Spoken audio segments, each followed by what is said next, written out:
L'histoire des îles Pitcairn débute à la préhistoire, lors du peuplement des îles par des Polynésiens. Interrompu au Xvi siècle, le peuplement de l'île ne recommence qu'à la fin du Xvi siècle, lorsque les mutins de la Bounty débarquent et s'installent sur les îles. Premier temps. L'île de Pitcairn était habitée à la préhistoire par des Polynésiens. L'archéologue Marshall Weisley, chercheur de l'université de Berkeley, a découvert au début des années 1990 des structures de temples, des pétroglyphes et des outils de pierre qui témoignent d'une civilisation ancienne. Des objets indiquent que la population locale pratiquait des échanges avec d'autres îles de Polynésie, et que ce commerce s'est brutalement interrompu autour de l'an 15001. Selon ses recherches, la disparition des habitants de Pitcairn et de sa voisine l'île Anderson est liée à la catastrophe écologique qui a précipité la chute de Mangareva, située à 400 km, qui était leur principal partenaire économique de arrivée des Européens. Les Européens ne prennent connaissance de l'île et de ses voisines qu'après l'époque des grandes découvertes. L'explorateur espagnol Pedro Fernández de Quiro repère sans doute Pitcairn et Anderson en 1606, et les nomme la Encarnación et San Juan Bautista. L'anglais Philip Carteret redécouvre Pitcairn en juillet 1767 lors d'un voyage d'exploration à bord du Swallow. Il lui donne le nom du premier membre de son équipage à avoir aperçu l'île, Robert Pitcairn, un matelot de 15 ans. En raison de la violence du courant, le navire ne peut pas accoster. Les mutins du Bounty. 20 ans plus tard, les premiers Européens, les révoltés de la Bounty, y débarqueront, dans des conditions qui ont donné lieu à des récits et à des films largement popularisés. L'histoire commence en octobre 1788, quand le navire anglais Bounty fait escale pendant 5 mois à Tahiti. L'équipage, charmé par la beauté des paysages et par l'accueil des Tahitiens, n'accepte de quitter les lieux qu'à regret. Une fois en mer, excédé par la brutalité du capitaine William Bligh, une partie des marins, menée par le second Fletcher Christian, se mutine le 28 avril 1789. Après avoir abandonné en mer le capitaine Bligh et 18 hommes qui lui étaient fidèles, les mutinés décident d'abord de s'installer sur l'île de Tubé. C'est un échec. Le Bounty, commandé par Fletcher Christian, retourne alors s'approvisionner à Tahiti.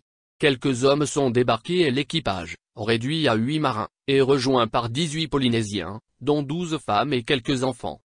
Les mutins, recherchés par la Royal Navy, mettent alors le cap sur l'île de Pitcairn où ils arrivent en janvier 1790. Le navire est alors démembré et brûlé dans la baie de Bounty Bay pour éviter toute tentative de retour. Encore aujourd'hui, les insulaires célèbrent chaque année cet acte symbolique en incendiant une effigie du bateau. L'installation sur l'île provoque des tensions, les marins ayant tendance à considérer les Polynésiens comme leurs serviteurs. En 1794, les Polynésiens se soulèvent et plusieurs Anglais, dont Fletcher Christian, sont assassinés. Les veuves des marins tués se révoltent alors et exécutent les survivants.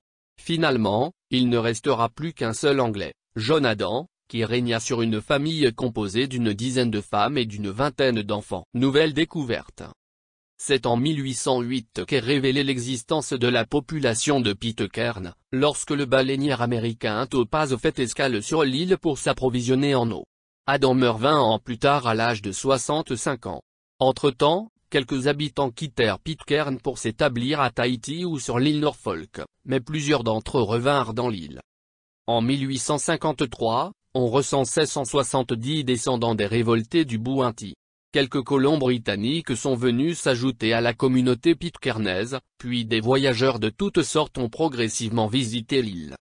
Même si la langue usuelle était le pitcairnais, une langue créole dérivée de l'anglais et mêlée de tahitien, Adam s'attachait à enseigner l'anglais aux enfants en s'appuyant sur une Bible récupérée dans les débris du Bounty.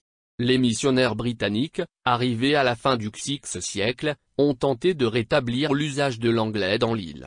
Le pitcairnais est toujours enseigné, en même temps que l'anglais, dans la seule école de l'île. Beaucoup de Pitcairnais portent encore aujourd'hui les noms de Christian et d'Adam. Annexion par la Grande-Bretagne. Pitcairn a été annexée par la Grande-Bretagne en 1838. Elle passa en 1952 sous l'administration des îles Fidji puis, en 1970, sous l'autorité d'un gouverneur désigné par le Haut Commandement de Nouvelle-Zélande. L'île a conservé la répartition des terres établie par Fletcher Christian en 1790 et une partie des lois instituées par John Adam. Affaire des îles Pitcairn. Dans les années 2000, Pitcairn est revenu sous les feux de l'actualité à l'occasion d'un procès pour abus sexuels concernant une partie des 50 habitants de l'île. Dans ce cadre, la souveraineté britannique a fait l'objet d'une remise en cause, les avocats de certains prévenus affirmant que les mutinés du Bounty, dont descend l'actuelle population, auraient répudié leur citoyenneté britannique en incendiant le navire en 1790. Cet argument n'a pas été considéré comme légalement valable.